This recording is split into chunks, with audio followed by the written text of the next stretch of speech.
chapter number 3. Where are you? I hope you know where you're at this morning. You're at Lighthouse Church, but God was not asking Adam his physical location here in Genesis chapter 3. He was addressing him spiritually. And it wasn't because God did not know the answer. He already knew the answer, but Adam needed to know the answer. And Adam not only needed to know the answer, he needed to know the solution that God had for the question that he was asking of why he was hiding over there from God to begin with. You know, a lot of times in life you can think that you know where you are spiritually, but sometimes we don't. Sometimes we have to answer that voice so God can speak to us. Sometimes we think we're at places that we're not, and sometimes we know we're not at those places, but everybody else doesn't know. So you could be struggling. You could be like Adam. Maybe you're ashamed of something. Maybe you're down, discouraged, and you've drifted away from having that time and that presence with God. And you're just out there and your location has drifted away from God. But nobody sitting next to you this morning knows that you're struggling or knows that you're going through a difficult time. Me and Stephen went to a conference on Thursday morning, and we're sitting there and they're doing the opening session. And, you know, it's really been a while since I could just sit, and it really wasn't one of those conferences to where they were preaching to us. It was like a first impressions conference for us to learn different ways to be able to make great first impressions on people that come through our doors. But in that first session, I just felt like I had a little mini revival on the inside of me, because I'm sitting there after the first session and they're talking about how people want to feel a sense of worth. They want to feel significant, and they want to feel like they're important and that their life matters. And you would think, wow, you're a preacher. Why would you don't know you're significant? You don't know that you matter? Sometimes you just in your location, even if it's your mind, you feel so far from that sometimes. And I was just reminded of not only how important that is to other people, but how important it was to me to know that if nobody else thought I was significant or mattered or worth anything, I could look up to my Father. And He loves me. And He loved me so much, He gave His life for me. And He's there for me.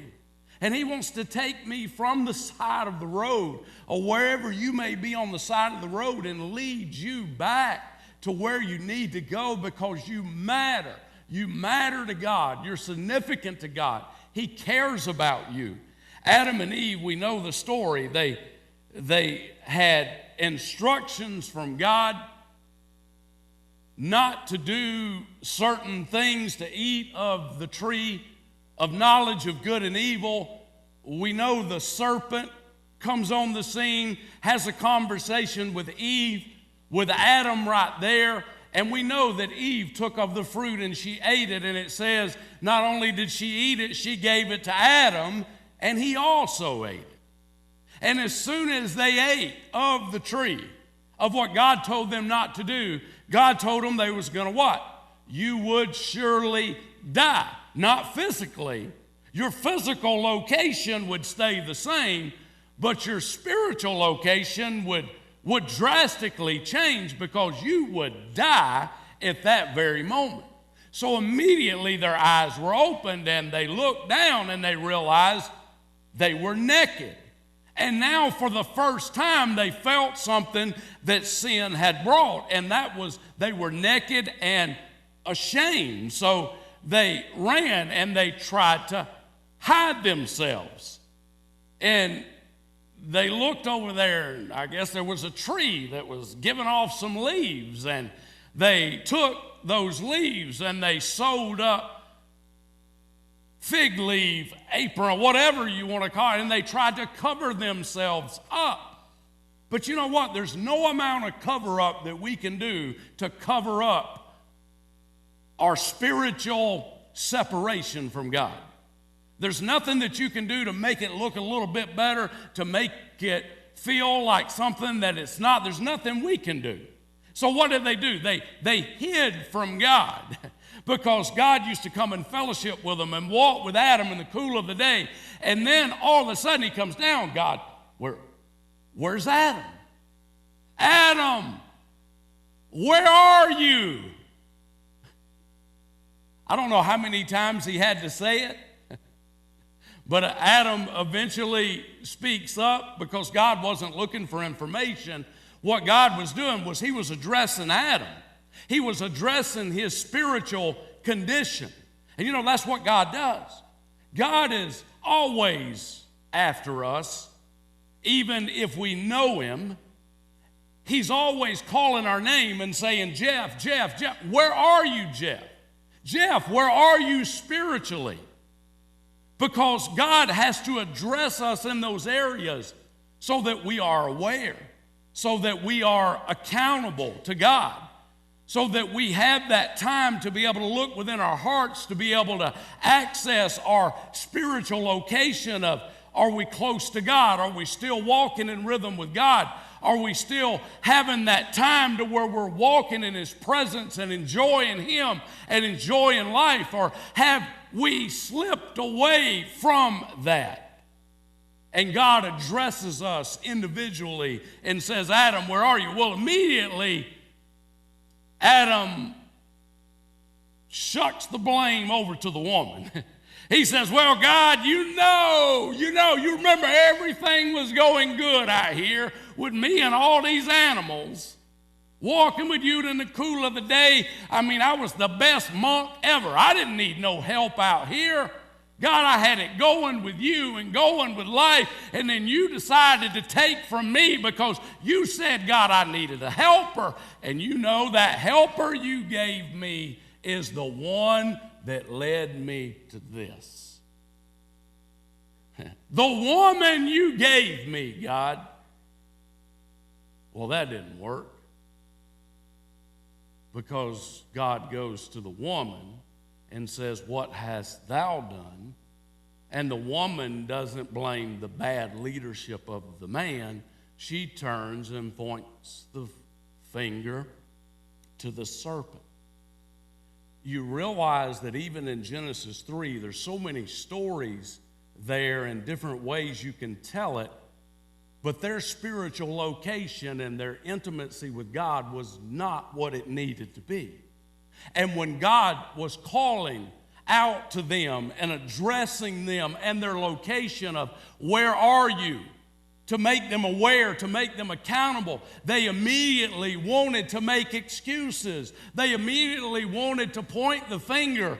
It's everybody else's fault. It's the woman's fault. It's his fault. It's the kid's fault. It's the enemy's fault, the devil's fault. God, it's even your fault.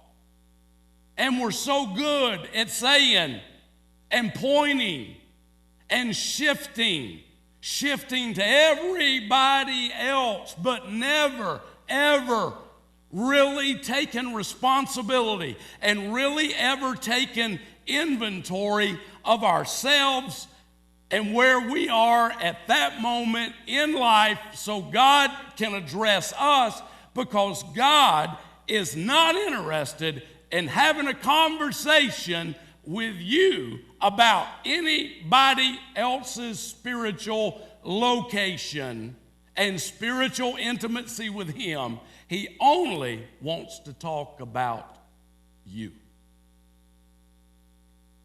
But we struggle in the generation in which we live to take responsibility. Now, when God comes and addresses us, what we don't realize is he's a good, good father. He's a good, good father that loves us. He's a good, good Father that wants to love on me more. He wants to pull me up in His lap and pull you up in His lap. And sure, He's going to address the sin. He's going to address whatever consequences come with the sin. He's going to address me and why and how. But it's all for my good, because God's trying to open up my eyes to be able to see things that I haven't seen, and so that I won't wind up on the side of the road again, so that He doesn't have to come looking for me in this same way anymore. He just wants to love us. He just wants to forgive us. He just wants to help us. He's a good, good Father that just wants to guide you in your life and provide leadership for you. You know, there comes a time in your children's lives to where you kind of have to really pull back as they get older, but they're still your kids. And you still, as a father, want to give them leadership, and you want to give them advice. You want to shine the light, and you want to help them, because maybe you see things as a father, even as a mother in their lives that they don't even see, dangers that you see. And that's the same way God is, but just so much more perfect and so much more greater and so much more awesome, of wanting to just do nothing but give us good leadership, wanting to do nothing but just want the best for you and your life and for your family and for your future. And when we think about this journey that we're on, think about today. Where are you? What is your spiritual location? You know, you got a phone. If you got an iPhone or Android or whatever, they've got your location. You can turn it on or you can turn it off.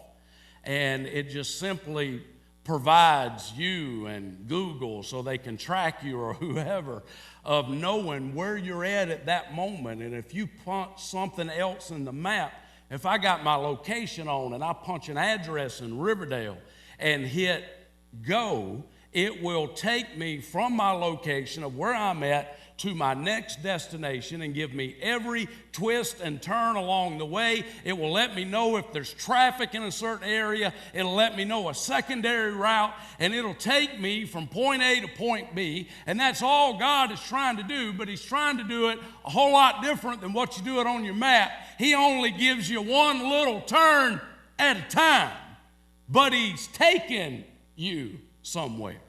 Just like you're going somewhere from point A to point B, God is taking your life somewhere. He's taking you to the next destination. There may be rest stops, and there may be this and that along the way, but He is in charge, He is in control, and He is putting you right where you need to be at the right time, at the right moment, in the right way, so that you end up exactly where He wants you to be. Now, we know in life there's times to where we're hitting maximum speed, and it seems like everything's falling into place and everything's going great. And then there's times to where we're just sitting in dead stop traffic. Stephen had the joy of riding with Jonah, who's running from God, and that's me. He's like, I'm just it almost seemed that way, but we're coming back home. We leave out there 3:40 Thursday afternoon. I told him I really need to be back Locust Grove side of town by 5. So we're getting on the expressway, and here we go down the expressway ramp, and just a place that you don't expect a big old pothole to be is in the middle of the expressway, going from the access lane into the first lane, and we hit that thing. We hit it hard. And I told Stephen, I says, that's not good. He says, I think it's okay. So we're going along another 100 yards, another 200 yards, and I'd start hearing this tick, tick, tick, tick, the flapping sound. I said, do you hear that? He cracked his window, and he said, yeah, you just blew that front right tire out. So we pull over. That time we had in our phone that was already an hour and 50 minutes just got longer because traffic was horrible on Thursday. So we're over on the side of the road with black clouds hanging everywhere. It's fixing to pour down rain. And y'all already know my story about this Mercedes before, if you were here in church that day. So we pull over and we open up that trunk, and I'm like ready this time because I got that little lug that goes around that boat. We're going to get this thing off. So I'm looking at this little phony little jack, and we're trying to figure out how to get it in there. And then Stephen sticks that little lug around that bolt on that Mercedes, and then he takes the wrench, and he says, uh-oh, the wrench that I had did not fit the bolt that went around the lug nut. He said, well, you got a pair of pliers there. So he had that thing up on there, and we're trying to take a pair of pliers around the end of a lug wrench, trying to loosen it, and guess what? That don't work. We're sitting there looking at each other. What are we going to do? And he's thinking in the back of his mind, why did I ride with you? And then we no more looked at each other, and we turned around and looked behind us, and God just showed up in the hero unit. He got out with this big jack bigger than I was, and he had every wrench you could possibly think of. He popped that thing up, popped that tire on there, and then set it down, and it went half flat. The spare did. He says, don't worry, I just got my compressor fixed. And he pulled the line up there, pumped the tire up, and we jumped right back on the road. And you know what? That's how God is. It's going to be sometimes you're going to have flat. Sometimes you're going to hit a roadblock. And sometimes things are not always going to go exactly like you planned. But you know what? God's in control. And God is taking you somewhere. So let's look at these points. Point A. God's route includes direction. That's the first thing you need to know. The first thing you need to know before you talk about anything bad is you need to know God's route includes direction. Trust in the Lord with all your heart. Lean not on your own understanding. Acknowledge me in all of your ways, and I will direct your what? Your paths. We're always sitting there not realizing that God is the ultimate tour guide. He is. But he's unlike any tour guide that we've ever followed on a tour. Because when you pay to go on a tour somewhere, or you're touring Coca-Cola, or whatever you might be doing, you already know that the tour guide is going to take you A, B, C, D. You know where they're going to take you and what you're going to be doing throughout that whole day, maybe throughout an entire week if you're on a big trip. But God is the ultimate tour guide, but he don't give us that kind of information. The only thing he says is, Jeff, I've got you back. I've got you covered. Follow me. Follow me at what you do know. Don't sit there, Jeff, and worry about the 10 questions that you don't know. Just do what I've already told you to do. Turn left, Jeff. Don't worry about what's up the street. Don't worry about the traffic you heard about or the difficulty you see coming around the corner. Just do what you know to do, and don't worry and sweat all of the details, because you're not going to get them all. That's the reason why God said we walk by faith, not by sight.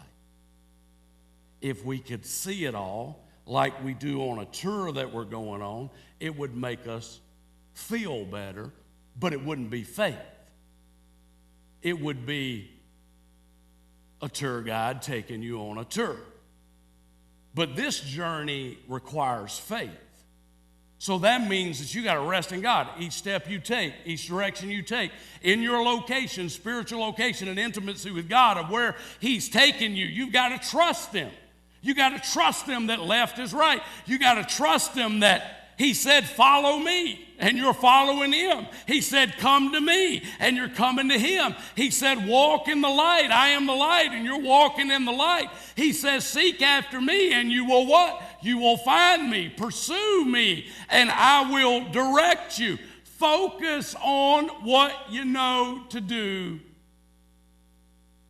and do it. There's so much that God has told us to do. To love, to to not be so many different things, imperatives, commands that we are to follow, that we're to love him, we're to love others, we're to serve others, we're to do this, we're to prioritize him, not have other idols before him. Do all of those things that you already know to do, and don't worry about all those things that you can't see yet. Just operate in what you do see until he shows you what you don't see. That's faith. That's walking with God. And God's route includes direction. But God's route also, B, includes detours. It includes detours. We don't like detours, do we? We don't even like easy, little convenient detours. It's kind of like in Locust Grove. There are certain times of the year they must have to redo the railroad tracks that leads up to my driveway. So they'll like periodically, every 3 or 4 months, they're like tearing up something right there at the railroad tracks and re-putting down new gravel and different stuff. And you can turn right there and it says, closed. And you like think, what? But it's an easy little detour. All I got to do is turn, go down a mile, come back around the other way. We don't even like those little easy detours. And sometimes God gives you a little easy detour. And he just puts you on a route that you didn't intend on going, and it might not even be that difficult, but sometimes we're just not real patient, are we? We don't like detours. But detours with God is great because you know what? He's the tour guide. And you know what? This tour guide is unlike any tour guide that we've ever met before. He knows what's over the railroad tracks and down the street, and you don't. I didn't like that little detour the other day when I hit that pothole and had to pull over on the side of the road. And it wasn't that I was grumbling and mad about it, but it was already, so I already knew it was going to take 2 hours to get home. You already knew that because the traffic was so bad.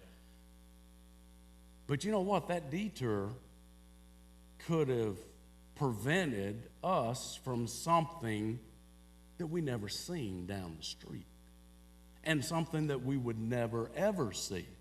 So we just don't know, but God does know. He's sovereign. He's in control. That's the great thing about this tour guide. He already sees what's down the street. He already knows what's up ahead. And if there's something that comes your way that deters you away from your intended destination and you have to go a different route or go through a different means to get there, then just know that God is in control. C, God's route includes direction, detours, but it also includes dead ends. You know, sometimes in life, God leads you down a dead-end street. You say, well, why would God lead me down a dead-end street? Let me read this verse to you. 2 Corinthians 1:9. Paul said, we had the sentence of death in ourselves, that we should not trust in ourselves, but in God who raises the dead. You know what? Sometimes your life is going to hit a dead end. What Paul was literally saying is that word sentence means that the verdict has already been handed down by the court, and that is death. In other words, what Paul was saying is it's over for us.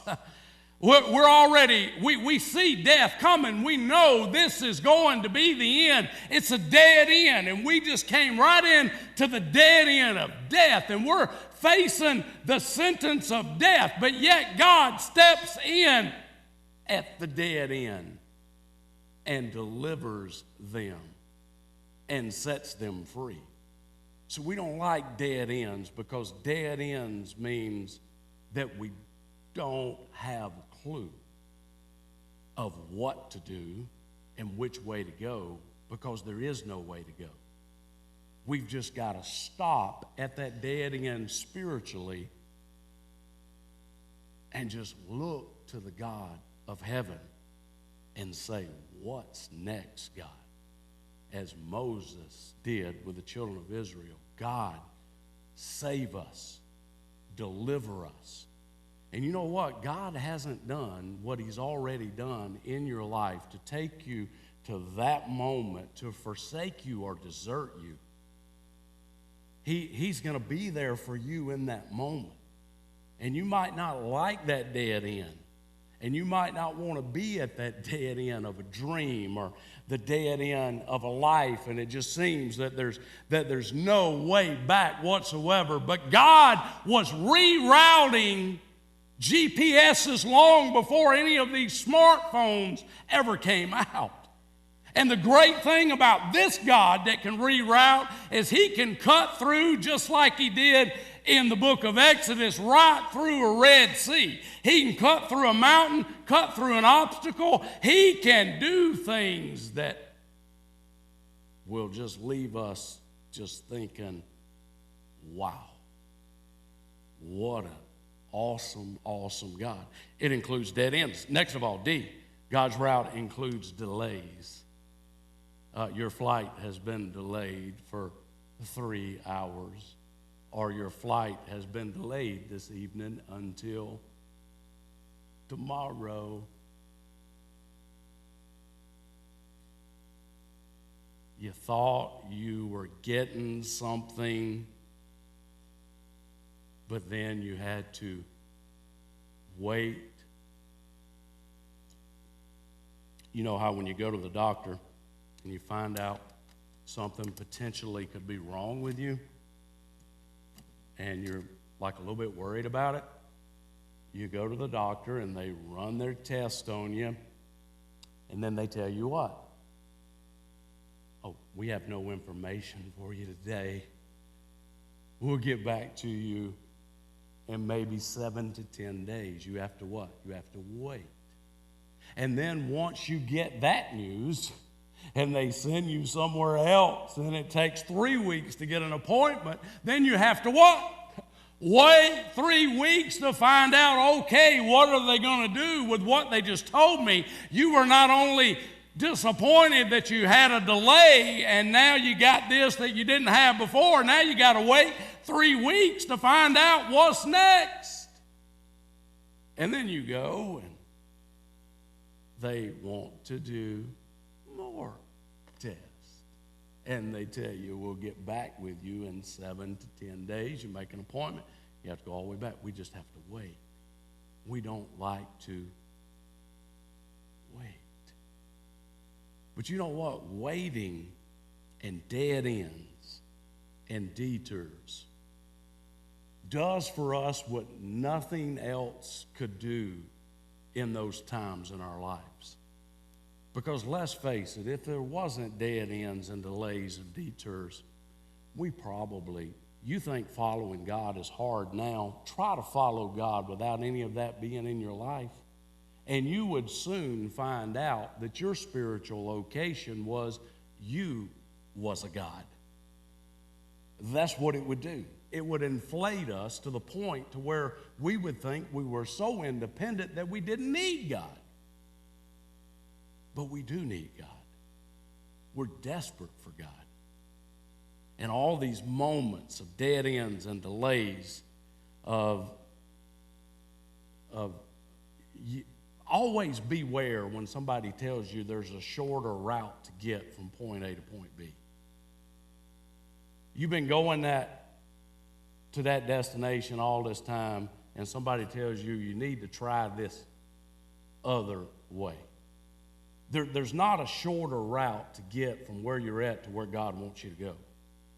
Because if you get there in a shorter time and a shorter distance, and you don't go through God to get there, but you go around God, when you get there, you're not going to be ready for what He's got there.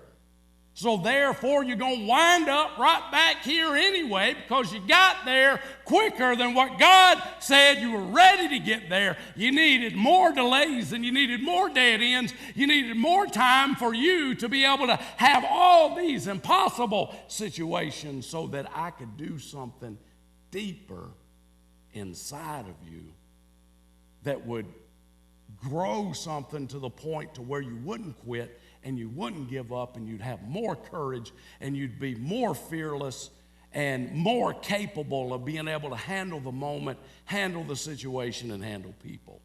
Then it gets worse. God's route includes E, darkness.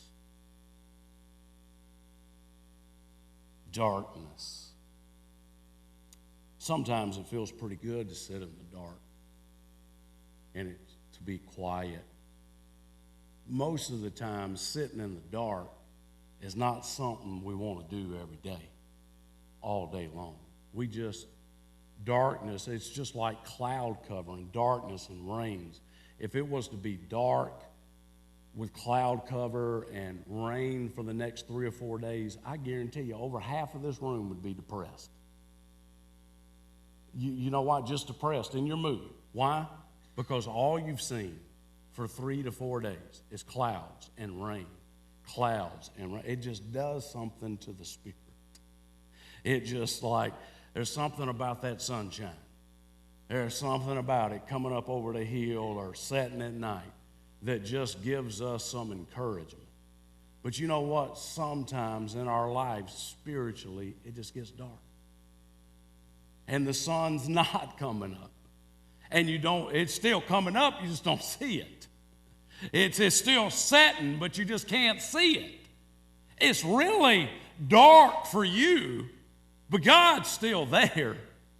You just can't feel them and you can't sense them, because whatever it is that you're going through, as hard and as difficult as it is, you just feel so far away from God and you feel so disconnected from God. And you know what? There's going to be times like that to where you just feel so disconnected with God, and you just feel like He's so far away from you, and it's just dark, and you wonder when that light is going to come through the tunnel so that you can breathe again and have life again. There's times of darkness. And I think in those times of darkness, God is trying to bring us. I know there was a song that's still on the radio, even if. You're praying for something and you're looking for God to do something in your life, but even if He doesn't do it, are you still going to be okay? Kind of like what Jesus did in the Garden of Gethsemane, praying for there to be another way. But nevertheless, God, not my will, but your will be done. Even if, God, I'm going to be there, and I'm going to serve you, and I'm going to worship you, God, no matter what the outcome. And then F, God's route includes dreams. So yeah, it includes dead ends and delays and darkness and detours and all of that, but it also includes dreams. You got any dreams? Like, where are you this morning in your spiritual location? Because sometimes it can get so dark and you can get so many dead ends and you can be delayed for so long that you lose sight of what God said you had from the very beginning, and that's that you've got life. He purposed His will in your heart and in your life, and He's blessed you beyond measure, and He's put dreams of significance in your life to where your life will matter and your life will connect with others and bless others, and you will be blessed. That's what dreams are, is that whisper in your heart from God that you have been created for so much more than just punching the clock and going to work and coming home and arguing and going to bed mad and getting up and doing it all again the next day. Dreams give us vision. It gives us the opportunity to look beyond reality. Reality doesn't lie. Reality is real. But the great thing about reality is we serve a God that goes beyond reality.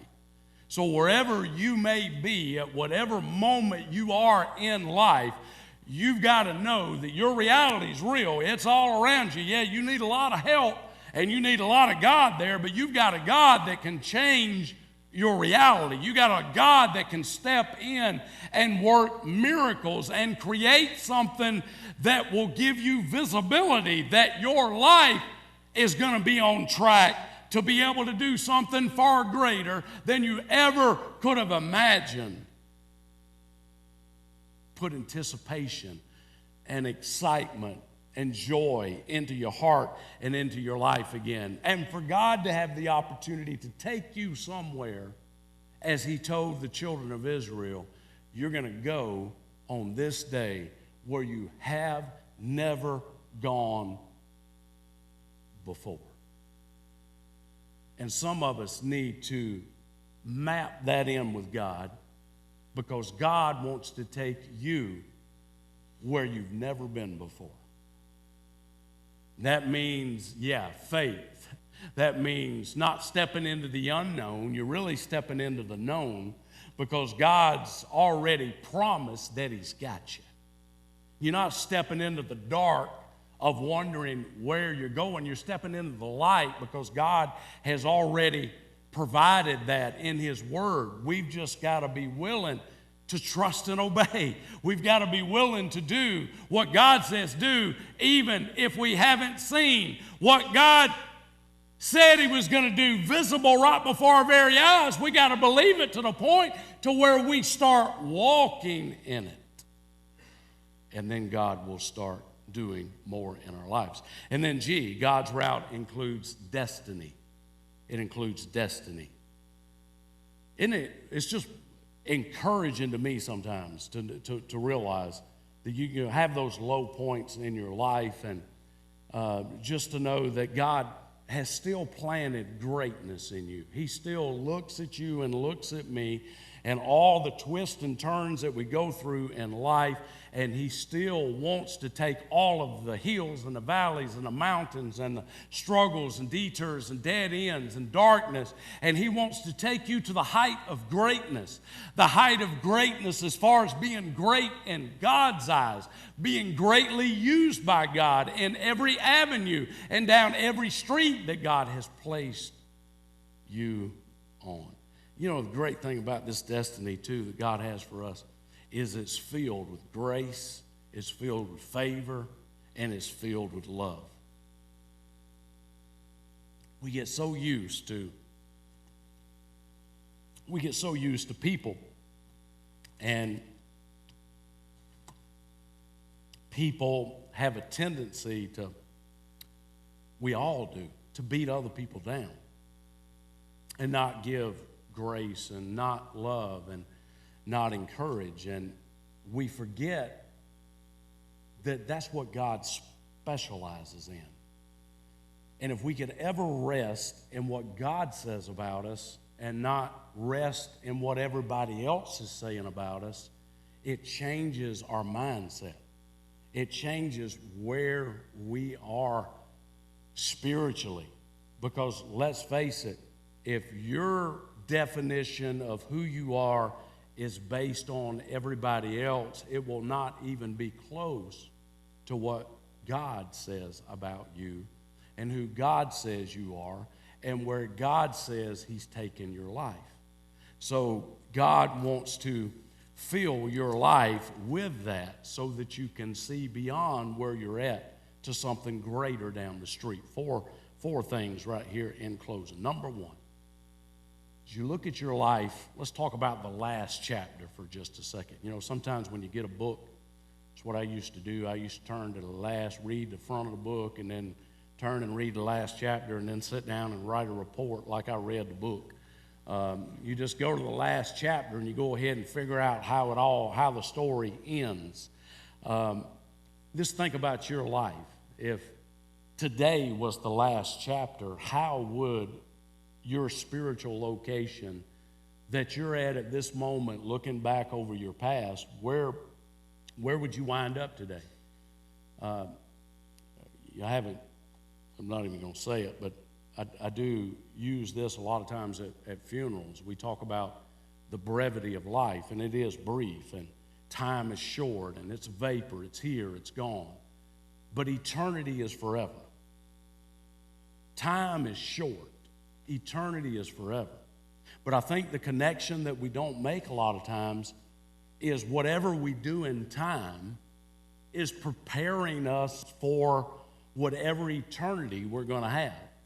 It's kind of like people would say you need to plan for retirement, plan for this, plan for your kids going to college. And they would say, you're wise if you do that. Well, it'd be the same way with this. God says, time is brief, time is short. I've given you this life, And you don't know, your days are numbered. You don't know how long they are.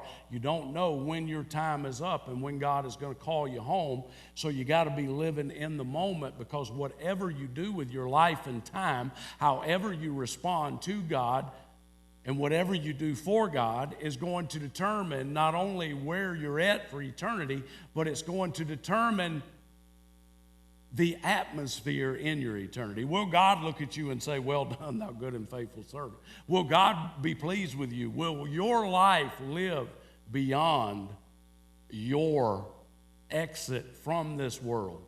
Will you still be living here? Will you still be speaking over people's lives here even after you're gone? That's the last chapter.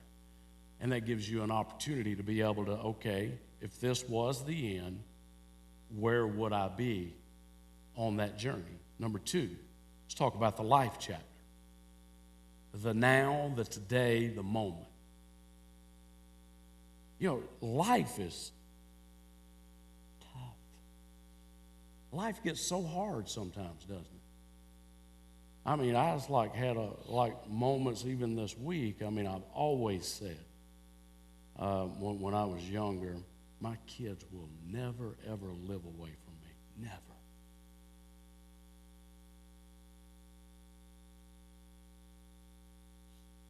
Sometimes people think I've got it all together and things are just...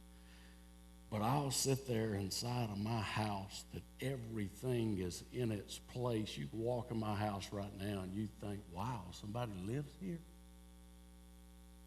This place is clean. This place, wow. And I'll sit there sometimes and just look around. And it just breaks my heart. I had Megan this week for 5 days in a row. And sometimes you get a little bit better with something, and then you have her there with you for 5 days. Every time I turn around, there's a mess. I go in there in the bedroom, and her and her friend it's got a bed that goes up, and it's got the little things that go all around the top. And they've hung and tied blankets and stuff and made a big tent, and I mean just stuff all over the floor. And yeah, I don't say nothing to her because it was just so good to have her there, but then she's got to go. Yeah, life's just tough. Struggle is real. Some things we never planned on ever being at certain places in our lives, we wind up there. Some of you that have never imagined things in your life, and then you wound up right there. And the life chapter. And you know what? No matter how hard life gets, no matter how much it beats you down and deflates you and discourages you, you still got a life that you got to live. And you still got to somehow, God loves me. And He's there. He's there. Doesn't matter what anybody else says but God. That's tough. It is. It's the reason why I felt so insignificant on Thursday at that conference. Just to be reminded that God still loves me and He's still there. It's the life chapter. Do you know Him? Are you living for Him? This leads us to number 3, which is the lost chapter. You know, maybe God is saying, Adam, where are you? Jeff, where are you? Because let's face it, God gives us something in this life that we get to do, and it's called choices. We don't always make the right ones. Other people that are there with us don't always make the right ones. And when we don't and when others don't that are connected to us, it leads us sometimes to just feeling like Adam was, ashamed. Ashamed of where we are, what we have become. And we not only have to go through the trauma, whatever it is that you're going through, if you're not careful, you'll lose even more. The lost chapter could be there, and you could have lost something that was precious to you, that you loved, and it's not there anymore. No matter how much you want it to be there, it's not going to be there, and you know it's not going to be there. But you can get so focused on what's not there, so focused on hiding over there in the bushes and being ashamed and being down and being discouraged and letting other people define who you are, now that you lose even.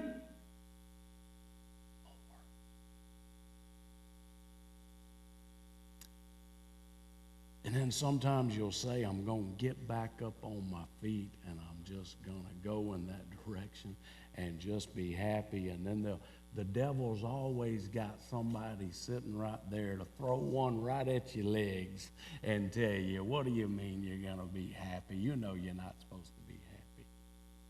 Let me take that leg out just so you know you're not going to get there. And then you just keep losing. I'm telling you, life's difficult. In the last couple of years of my life, you just get down and down and down and dark and dead ends. And then you go through what you go through. And then people. And people want to look, and people want to talk, and people want to do this, people want to do that. And there's one thing, people probably wish we would do, and that is provide information for them on Facebook, which we don't. There's one thing, no matter with me and Gidge and where we're at in life, I know this.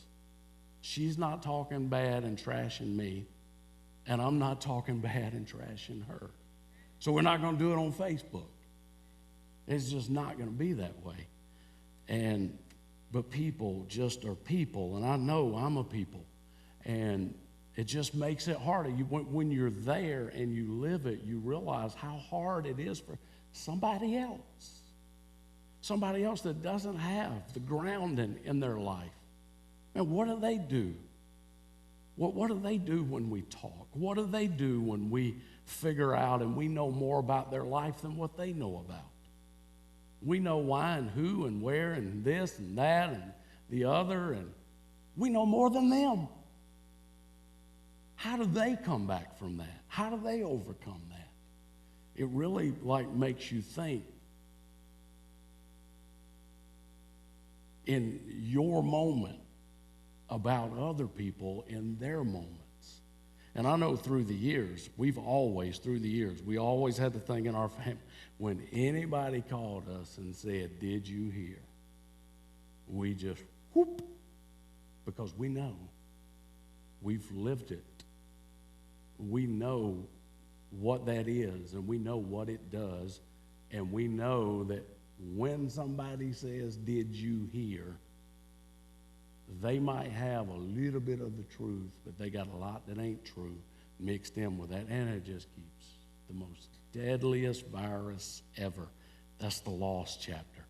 You just got to get up and look at life and just say, it just doesn't matter what you think.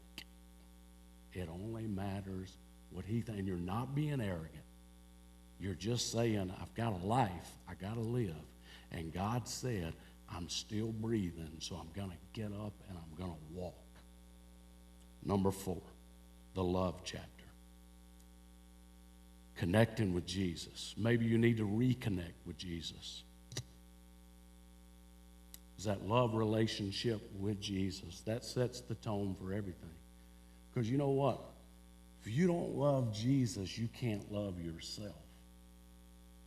And if you can't love yourself, you can't love others. And I know that would be my biggest struggle. is when you just don't love you because you let everybody else define you and you just don't love you no more. Let me tell you, any voice you've ever heard in your ear, whether it was yesterday, last week, last year, last 10 years, last 20 years, is a lie straight out of the pits of hell. And the enemy knows exactly how to use that as a weapon against you. And it's a tactic of the enemy to get you not to love yourself. But you know what? You can't love yourself if you don't love Jesus. And you can't turn and love others if you don't love you. So I just started making love to me. I started trying to love me. I just love me. Just love me. Try it. It might work. Might sound silly, but just love you. Just love you. Because if you don't love you, you can't love others.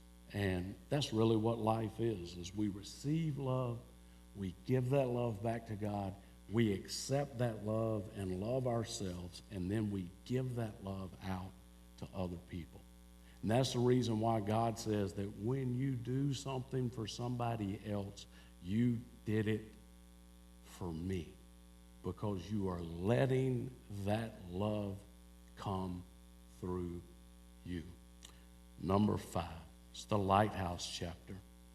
And that's this day, this moment, right now, whether you're hiding in the bushes, no matter where you're at, God wants to access your location. And you know what? It's not about what anybody else has said to you or about you. It's God wants to look at you face to face, eyeball to eyeball, and he wants to have a conversation with you, not about Cindy, not about Kevin. He wants to have a conversation about you. Because he may know things about your location with him and your intimacy with him that you have just failed to recognize. And you need to recognize that today so that you can get back up out of the bushes and get back out there on the path of life and have some intimacy with God and walking with him in the cool of the day so that he can breathe life back into you once again. Let's stand. Prayer warriors down front.